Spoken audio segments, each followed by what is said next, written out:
Dime algo más. El espacio de la Vicerrectoría de Vinculación con el Medio USACH y sus iniciativas que impactan positivamente en los territorios. Ya son las 10 de la mañana con 9 minutos y justamente estábamos hablando al principio de lo que va a ser nuestra sección del día de hoy, día viernes habitual, Dime algo más, donde nos vamos a estar centrando en un evento bien relevante que se va a estar desarrollando durante el mes de mayo en nuestra universidad. Son 14 agrupaciones y solistas que ofrecerán 6 conciertos gratuitos y 4 clases magistrales y que es parte del programa que incluye la 17ª edición del Festival Internacional de Música Antigua USACH FIMA, que además contempla una exposición, una charla y la presentación de un nuevo disco. Todas las actividades se van a estar desarrollando entre el 14 y el 22 de mayo, siempre acceso gratuito, que eso también es importante recordarlo. Además, el evento, cuya última versión se realizó en 2022, nació a comienzos de la década de los 90 y desde 2014 es organizado por la Universidad de Santiago. Vamos a conversar el día de hoy con nuestros invitados. Está con nosotros Rodrigo Díaz, director de FIMA, director además del coro madrigalista USACH e integrante de Sintagma Musicum. ¿Cómo estás, Rodrigo? Muy buenos días y gracias por acompañarnos. Hola, buenos días, Rodrigo. Gracias por la invitación. Y también está con nosotros Carolina Muñoz, música y también integrante del coro madrigalista de nuestra universidad. Carolina, también bienvenida, gracias por acompañarnos. Muchas gracias por la invitación. Bueno, vamos a ir de inmediato con lo que nos convoca el día de hoy, poder conversar respecto a este festival del que hemos estado además hablando bastante en la radio, ha estado sonando durante todas estas semanas la promoción de lo que se va a estar desarrollando, así que para nosotros también es un gusto poder entrar en esto y quiero partir haciendo las consultas pertinentes. Rodrigo, ¿con qué expectativas se vuelve a este FIMA 2025, tomando en cuenta este paréntesis que tuvimos? Me imagino que con bastantes expectativas y con bastante ánimo. Sí, tenemos mucho entusiasmo y mucha motivación por hacer este nuevo festival, después de 2 años en silencio. Y tenemos muchos conjuntos, invitados importantes, invitados internacionales, Sí. chilenos, y una parrilla programática muy interesante con instrumentos históricos que a veces no se ven muy Sí. seguido en Chile. Este es uno de los festivales, es el único festival internacional de música antigua en Chile y uno de los importantes de Latinoamérica, así que tenemos cierta vinculación con otros festivales del área. Así que el público se puede encontrar con un festival de muy buen nivel, con grandes invitados. Yo creo que van a quedar todos muy contentos de haber asistido. Quiero ir también un poquito con las expectativas tuyas, Carolina. ¿Con qué mirada estás también viendo esta posibilidad de poder desarrollar esto? Y tomando en cuenta de que además hay varias actividades que van más allá de los conciertos. Hay charlas, hay clases magistrales, hay exposiciones. De verdad que son muchas las posibilidades para quienes lleguen acá. Bueno, es que quiero destacar la gestión de los organizadores, que siempre ha sido un lujo, especialmente de Rodrigo Díaz, que está a mi lado. Él siempre trabaja en pro de la difusión de la música, pero no solamente como dices tú, un mero espectáculo, Exacto. sino que también se puede acceder a estas clases, a estas charlas, que es muy interesante porque elabora un contexto. Sí. De repente ir a un concierto de música barroca nos pone inmersos en una música de otra época, Exacto. pero la charla nos contextualiza. Ujú. La clase magistral, si bien es obviamente dirigida hacia los especialistas o hacia las personas más cercanas, pero también ayudan a esta difusión. Y es muy importante tener el contexto. Sí. Para adelantar un poquito, porque yo creo que mucha gente a la hora de escuchar el concepto música antigua tal vez no lo comprende bien. ¿De qué estamos hablando? Para ser ahí bien pedagógico y adelantar un poquito con lo que eventualmente se pueden ir encontrando en estas charlas. Les dejo la palabra a los dos. Sí, bueno, en la música antigua, como se conoce hoy, es un movimiento que empezó en los años 60, 70 aproximadamente, donde se rescata la música anterior al clasicismo principalmente, o sea, desde la época medieval, Renacimiento, siglo XVI, Barroco, siglo XVII y XVIII. Y es un movimiento que rescata la manera de interpretar esa música, que antes no era así, con instrumentos de la época, basándose en tratados de la época, lo que nos da una sonoridad una manera de ejecutar la música distinto a lo que ya se estaba haciendo Ujú. a mediados del siglo XX Ajá. o incluso posterior. Incluso hasta ahora hay mucha gente que hace barroco con instrumentos modernos, sin el concepto histórico de cómo ejecutarlo y todo esto. Y un movimiento que fue revolucionario en la música y que ha tenido grandes cultores. Quizá uno de los más importantes, Jordi Savall, que es un gran músico que tiene referente mundial de este concepto de música antigua. Pero cada vez en Europa y en Chile se han hecho conservatorios donde se enseñan los instrumentos antiguos, donde se enseña la técnica, donde se va a los tratados antiguos. Pero lo bonito de esto es que no suena antiguo, sino que suena Claro. a moderno, algo que es actual, algo que es vivo. Porque claro, se rescatan sonidos que estaban olvidados y ahora suena una cosa muy moderna. Sí. Es algo bastante extraño, se podría decir, pero Sí. es así. Y por eso tiene tantos seguidores jóvenes. Claro. Y hay mucha gente que está cada vez más interesada en este movimiento de la música antigua. Sí, y bien desafiante para intérpretes, ¿no? Sí, claro. De alguna manera también es bien importante la manera en que has asumido en ese contexto más actual, como decía Rodrigo, la forma en que se interpreta. Es muy interesante porque no es una ciencia solo musical, Ujú. es un resultado de las interdisciplinas. Claro. Es la historia, la musicología, los intérpretes y obviamente el público, Ujú. la recepción del público. Sin la buena recepción del público no habría estos espectáculos porque no tendría quien los consuma. Claro. Pero esta esfera multidisciplinaria que es tan interesante lleva a nuevos desafíos. La tonalidad, el temperamento, quiero decir, porque para nosotros que estamos acostumbrados a cantar, lo voy a decir desde el punto de vista de los cantantes, Sí. en 440, 442, los que usan las orquestas hoy día, los pianos también están afinados en ese temperamento. Tenemos que cambiar a temperamentos históricos, en lo que están usando las cuerdas. Recordemos también en todo lo que he aprendido con este movimiento de música antigua, que los tiempos son más rápidos, porque los violines son, por ejemplo, solo por poner un ejemplo, Sí. los violines son más pequeños y los arcos son más pequeños. Claro. Por lo tanto, la duración de los arcos era más corta, entonces o era más rápido o eran más cortos los tiempos. Todo esto lleva a que tú tengas que establecer vínculos de perfeccionamiento dentro de esta música. Pero es un desafío, Sí. es un desafío porque también es muy distinta a la música clásico, romántica y posterior. Tienes que aprender tienes que repensar la música, repensarla, tienes que volver un poco a la niñez, a la Claro. adolescencia musical, y es muy bonito el resultado, además que el coro madrigalista, del que me siento totalmente orgullosa de pertenecer, es un organismo con 12 cantantes profesionales, ahora para este concierto sí somos 14, Sí, 14. 14 y es un conjunto de lujo. O sea, el resultado es precioso, además la acústica del aula Sí. magna es espectacular, entonces el escenario perfecto para nosotros. Quiero ir al programa, ir conociendo un poquito las distintas apuestas que se van a hacer en esta versión y comencemos con el estreno, que va a estar a cargo de Sintagma Musicum, en conjunto con la Orquesta USACH. Se va a estar interpretando la cantata campesina de Johann Sebastian Bach. ¿Qué particularidades tiene esta obra para que también orientemos un poquito a nuestra audiencia? Sí, bueno, Sintagma Musicum es el conjunto de música antigua Sí. de los USACH y se unirá a la orquesta clásica USACH, que esta vez va a ser una orquesta barroca. Perfecto, se va a adaptar. Se va a adaptar un poquito al repertorio, a los instrumentos, los violines van a estar afinados en otra afinación, en conjunción con los instrumentos antiguos propiamente tal. Bueno, la cantata campesina de Bach es una de las últimas cantatas de Bach, pero una cantata profana, Ajá. a diferencia de lo habitual de Bach, que la mayoría, el 90 y tanto % de sus cantatas son religiosas.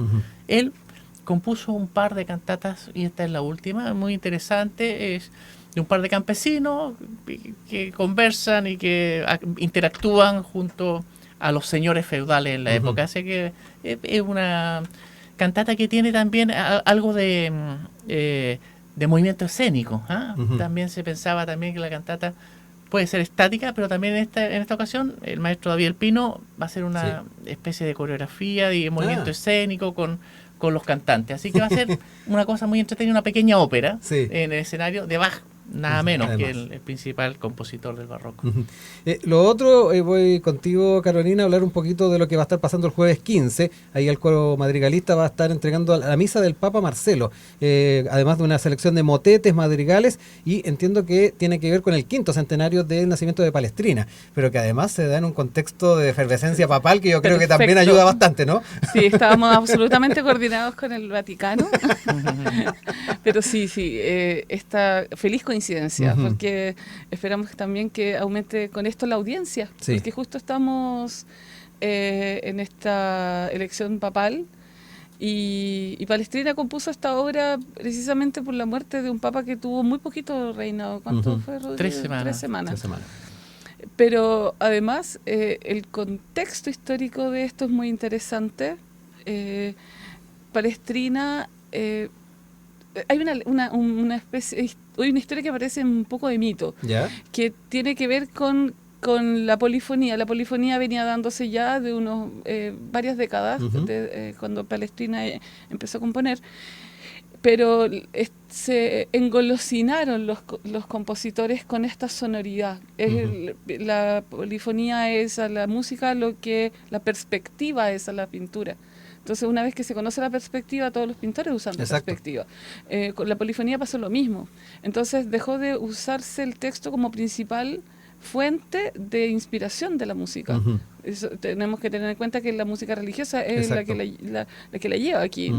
Entonces está el Concilio de Trento, es justo en estos años. En ese contexto. Y claro, Papa Marcelo, muertes, papas, bueno, los papas duraban menos también porque la expectativa de vida era entonces, menor. Se dice que se iba a volver al canto llano.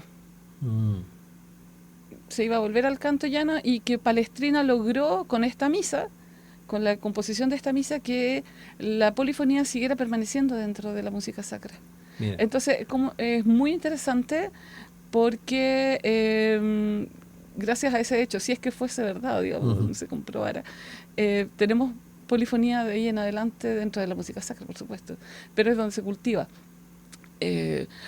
Palestrina, 500 años, el príncipe de la música, músico que hasta el día de hoy hacemos esto, y no solamente por el aniversario de los 500 años, es un compositor que seguimos haciendo regularmente. Aquí en Lusach sobre todo también. Exacto.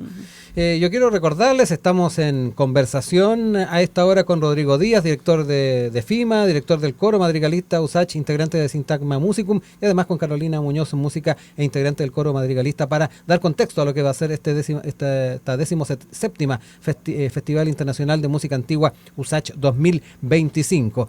Tenemos invitados internacionales, que podemos hablar de ellos. Va a estar presente Daniel Zapico, Gustavo Gargiulo, el Círculo Armónico, y además un chileno afincado en Alemania, Felipe Egaña. ¿Qué podemos conversar de ellos? Bueno, cada uno un gran especialista en su área, en su instrumento, de carrera internacional, se podría decir, que Daniel Zapico, por ejemplo, el español, que es un teorbista del área del laúd, instrumento aparentado un poquito a la guitarra, ¿cierto? Para que la gente que no conoce. Es quizás el mejor teorbista del mundo, y viene especialmente después de varias giras y todo a dar un concierto de clausura que va a ser el 20 de mayo. Así que están todos invitados a ver este maravilloso instrumento en una sala espectacular.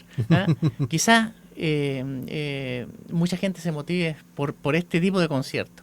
Bueno, Gustavo Gargiulo es un instrumentista cornetista, que se llama un corneto, un instrumento del área de las trompetas, pero era de madera, que se ocupó mucho en el Renacimiento y entrado al Barroco. ¿Cómo era esa sonoridad con ese tipo de materiales? Era una sonoridad muy bella, que se ocupaba también en la iglesia, incluso doblando voces. Dice que es el instrumento que más se asemeja a la voz humana, algo que todos los instrumentistas en algún momento quieren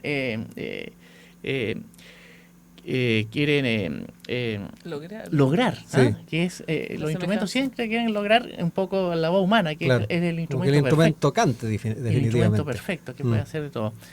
Entonces, es un instrumento muy celestial, se podría decir, que lo pueden escuchar con un órgano positivo, que es un órgano de verdad, que se va a instalar positivo porque no es que sea negativo o positivo, sino que porque se posa. Perfecto. Uno lo trae y lo posa. Que puede tener otro tipo de interpretaciones. Toda la razón. Qué bueno que hiciste la bajada ahí. Sí. Bueno, y también tenemos Felipe Gaña, que es un gran instrumentista, flautista traversero chileno, que está hace más de 20 años en Alemania. También tiene una carrera internacional, toca frecuentemente en la Orquesta Barroca de Bremen, que también lo podemos escuchar dentro del primer programa. Y finalmente un conjunto argentino de Mendoza que se llama el Círculo Armónico. Claro. Quería entrar también, ya que además ahí Carolina nos contaba con bastante detalle todo este trasfondo histórico que hay en cada uno de los elementos de lo que vamos a estar disfrutando durante estas próximas semanas. Pero ya lo decíamos, va a haber clases magistrales, va a haber charlas, exposición, además de instrumentos de cuerda pulsada. De verdad que hay una gran oportunidad de conocer un poquito más a quienes van a estar ahí participando de este festival, Carolina. Sí, es por una parte novedoso que la gente se vaya poniendo en contexto, como lo habíamos hablado antes, pero también es muy educativo. Sí. O sea, con lo que nos comentaste en este ratito de entrevista, yo creo que todos quedaron súper sorprendidos y con ganas de saber más. Claro, imagínate que ahora, volviendo al tema de la elección papal, los papas estaban en la Capilla Sixtina. Sí. Los cardenales. Los cardenales en la Capilla Sixtina en el cónclave. Imagínate ese marco, esa escena. Nosotros vamos a llevar un poquito de eso a través de las charlas, a través de las clases, a través de los conciertos. Y creo que de verdad el momento histórico que estamos viviendo ahora, que es una tradición que viene de muchísimos años, imagínate, esa capilla con las pinturas de Miguel Ángel, fueron hechas alrededor de los años de Palestrina. Entonces, ¿cómo hacer que el público pueda sentirse parte de este proceso? Acá en Chile, además de la vivencia como fiel, de los fieles de la iglesia, es precisamente son los conciertos. Los conciertos te transportan, los conciertos te hacen vivir una maravilla, una experiencia. Es algo que está muy de moda ahora, porque no es solo el espectador y el intérprete en una separación. Exacto. El aula magna ofrece una experiencia envolvente. La música en vivo, y me encantaría que a la gente que nos está oyendo le llamara esta parte de la atención. La música en vivo es música que no tiene comparación a ninguna grabación, a ningún registro humano posible. No hay experiencia como la música en vivo, así que los invito con mucho ahínco a que participen. Hay muchos conciertos, hay muchos conciertos de lujo, sobre todo los conciertos donde están los invitados internacionales que son gratuitos. Además. Entonces el acceso está garantizado, están las invitaciones, se pueden sacar por la página de la universidad. Claro. Hay la página Portal Tickets. Ahí es donde se pueden buscar las Entonces, no hay excusa. No hay excusa. Y además, después esos conciertos se graban. Pero, insisto, no es lo mismo si la persona tiene la posibilidad de ir en vivo.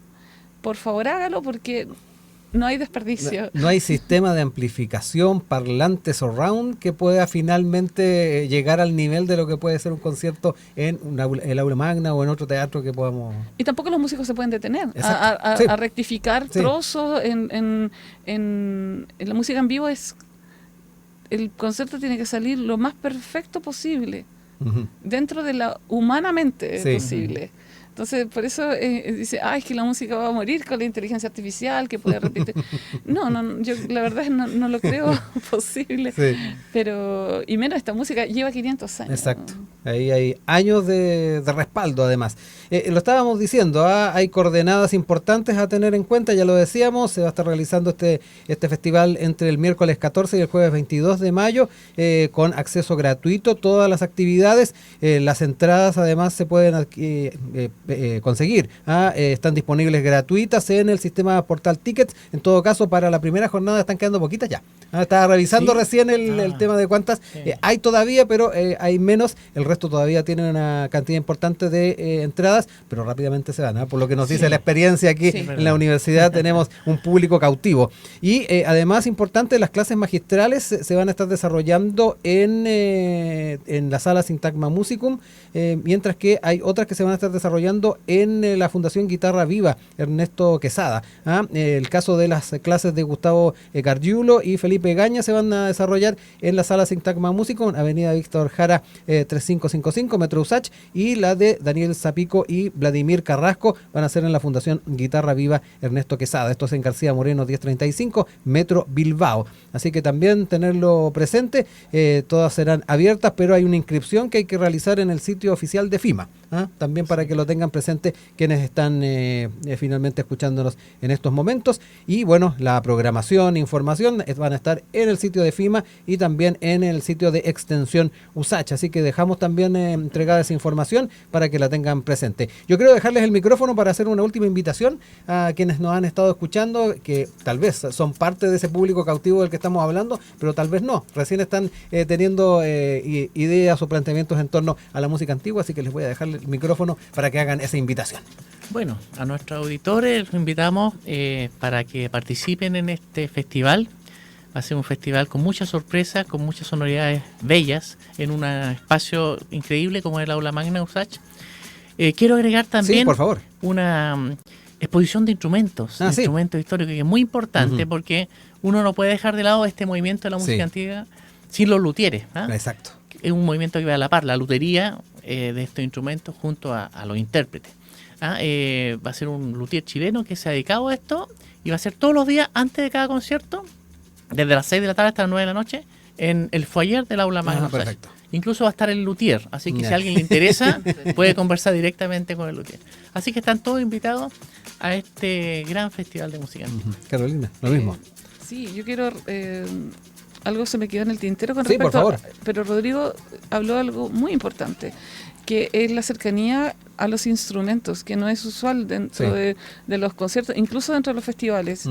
El espectador puede acercarse a conocer un instrumento de la época o reproducción de instrumento de época y va a escucharlo más cerca en las clases o en las charlas. Eso es muy importante para poder... que la gente escuche estas diferencias de sonido, cómo han evolucionado a través de la historia. Y llamado a los públicos nuevos, a las personas que nunca han venido a la Universidad de Santiago a algún concierto. Aprovechen el Día de la Madre y saquen un par de tickets. No se van a repetir. No se van a arrepentir. Es un excelente regalo. Yo cada vez que me subo a un taxi, conociendo a alguien en una fila en el supermercado, le digo, ¿quieres hacer un regalo y quedar como rey o como reina? Métete a la página de la universidad, saca tickets, son gratuitos, invita a tu pareja, invita a un amigo, invita a una amiga a un concierto y vas a quedar, pero entronizado, porque el regalo, la experiencia se lleva en el corazón después y se generan audiencias nuevas. Es importante generar audiencias nuevas. Somos la universidad, el sector cultural presente en el sector poniente de Santiago. Y llamo a la gente de Maipú, de Estación Central, de Lo Prado, que es Pudahuel, que vengan. La USACH está cerca para ustedes. Se me quedan muy accesible. Muy accesible, está al lado del metro. Y también hay locomoción no hay excusa para faltar. Oigan, yo quiero agradecerles este tiempo que han tenido con nosotros de contarnos un poco más de lo que va a ser este festival. Quedamos con mucha expectativa, recojo absolutamente lo que plantea Carolina. Yo cuando llegué a estudiar acá a la universidad en primer año, una de las primeras cosas fue ir a ver un concierto al Aula Magna y la experiencia te cambia completamente la forma de vivir y disfrutar la música. Así que también hago también mención de aquello respecto a lo que planteaba Carolina. Y bueno, la invitación entonces está hecha para que puedan ser parte de este festival, ya lo decíamos, entre el 14 y 22 de mayo en el Aula Magna de nuestra universidad. Rodrigo, Carolina, muchas gracias, buen fin de semana y mucho éxito en lo que se viene. Bueno, muchas gracias a ti.